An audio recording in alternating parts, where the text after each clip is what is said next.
bien passé, que vous allez bien et que pour plusieurs d'entre vous, vous avez repris l'école, n'est-ce pas? Aujourd'hui, nous avons une nouvelle histoire avec un nouveau personnage à découvrir. Pour mieux comprendre l'histoire, je vous invite à regarder cette image ensemble. Le peuple d'Israël s'est trouvé entre la mer Méditerranée et la mer Morte. À l'époque, ils avaient beaucoup de guerres avec un seul but, la possession de la meilleure terre. Un jour, le peuple d'Israël devait se préparer pour la guerre.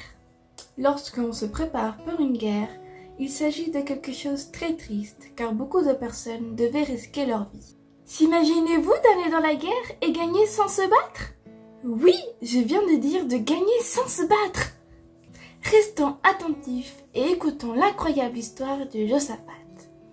À toi la parole, Josaphat. Salut, je suis Josaphat, le successeur de mon père Asa sur le trône. Donc j'ai suivi l'exemple en marchant sur les voies de Dieu. Mon objectif principal était de conduire le peuple à une renaissance. J'ai été aidé dans cette tâche par les Lévites et les prêtres. C'est la raison du succès de mon règne. Dieu était avec nous parce que nous lui obéissions.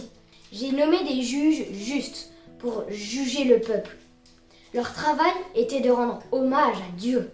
J'ai renforcé les villes et je me suis préparé à protéger mon peuple.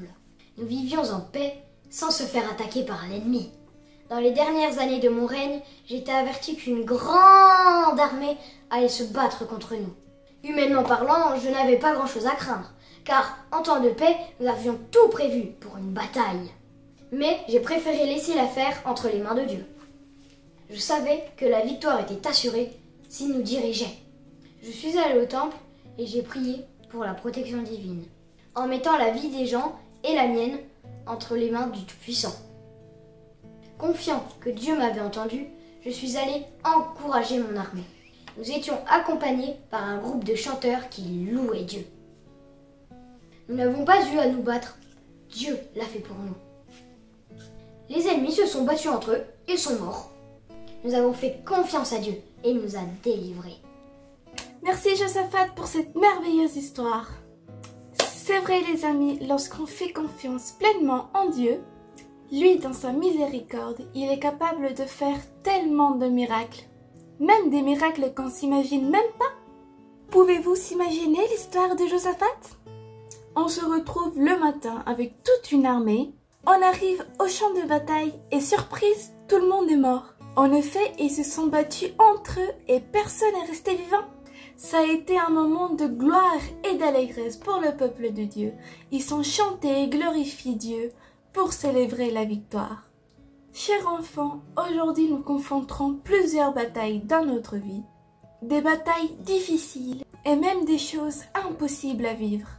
Mais vous pouvez faire comme Josaphat. Avant de commencer une journée, avant d'aller à l'école, avant de vivre un examen ou se trouver dans une situation difficile, vous pouvez faire comme Josaphat. Demander à Dieu sa direction et surtout lui demander de l'aide et lui faire confiance. Dieu peut faire des miracles merveilleux tous les jours dans notre vie. Aujourd'hui, vous pouvez chanter, prier, glorifier Dieu pour toutes les bénédictions qu'il nous donne chaque jour. Passez une bonne semaine et que Dieu vous bénisse. Bon sabbat. Bisous.